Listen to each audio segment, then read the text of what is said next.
Listen. We'll make this work.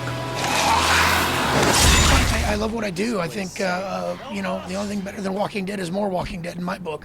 But, you know, I don't know. I mean, the fact that, you know, we're reaching our 6th season, it's a tremendous blessing. It's amazing to be able to tell these stories year after year and have a good sense that we're going to get to keep doing what we're doing. And, you know, every year I feel like, oh, we're just getting into the good stuff, you know? And I feel like every season of The Walking Dead has been better than the one that came before it.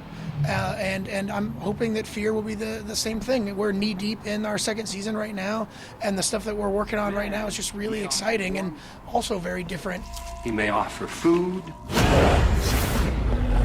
but nature always wins.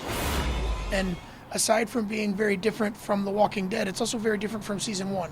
So I love that, you know, with both shows, we're changing and evolving at a very rapid pace and going in different directions that you wouldn't have expected. What the hell is happening?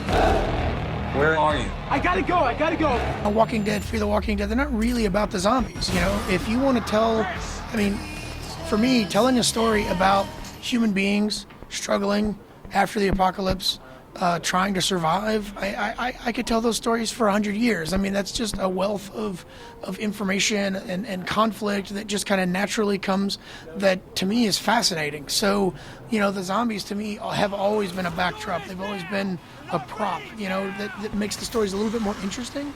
But to me, you know, it never really focuses on the zombies, so I don't really get sick of them. How many more of us have to die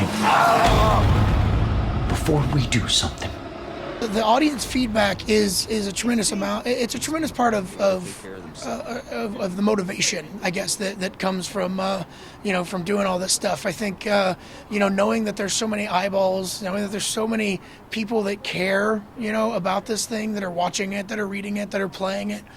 You know, it really does put a certain level of you know, pressure on things that you know, helps me perform, maybe, I guess. But you know, a lot of our feedback is kind of fun because we're usually so far ahead of the curve that by the time we get the feedback of, oh, I hope they do this next episode, or I hope they do this, that episode's long shot, it's long done. And so it's really just kind of reassuring, because oftentimes they're saying, I hope they don't do this and we didn't do that, or I hope they're going to do this and we did do that. So it's good to know that our audience is usually on the same page as us. If you're choosing this life, you will die. Gotta keep moving! You get the hell out of here and you don't ever come back.